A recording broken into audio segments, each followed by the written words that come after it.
Hello, I'm Cameron Turner. I'm thrilled that the Confederate flag has been removed from the grounds of the South Carolina State House, but I'm disappointed and frankly insulted by the rationale of some of the South Carolina lawmakers who voted to take the flag down. State Senator Tom Davis told MSNBC that some of his fellow lawmakers did not want to make a statement against the symbolism or the racial history of the Confederate flag. Instead, they voted to remove the stars and bars as a gesture of grace after the families of the 9 black churchgoers who were murdered during a Bible study forgave the accused killer, avowed racist Dylann Roof.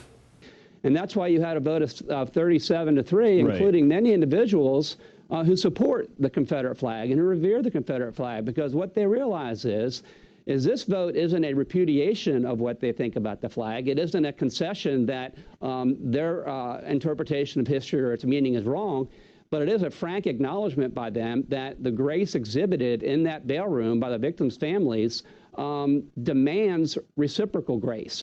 Well, there are 2 basic problems with that point of view. First of all, it's patronizing to talk about honoring the victims of a racist hate crime while simultaneously defending a flag that is the historic symbol of a political, social, and economic system that was built on racist slavery, segregation, discrimination, and oppression.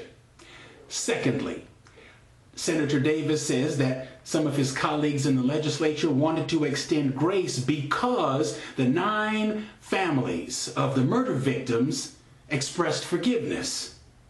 Well, what if the families of the Emanuel Nine had expressed anger? What if they had gone into that bail hearing and denounced Dylann Roof as the racist monster that he is?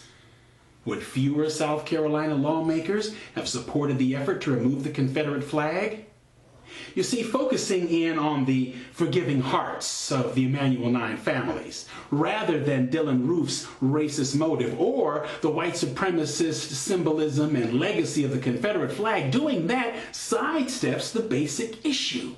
And the central issue in this controversy is the decades of pain associated with a banner, a symbol, a flag, which represents slavery, segregation, Jim Crow, racial injustice.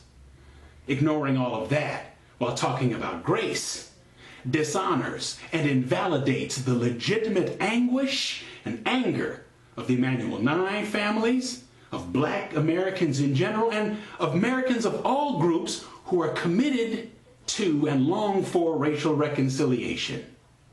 So you see, a vote to remove the Confederate flag without a repudiation of the Confederate flag, that's merely an empty gesture. Thank you for listening. I'm Cameron Turner, and that's my 2 cents.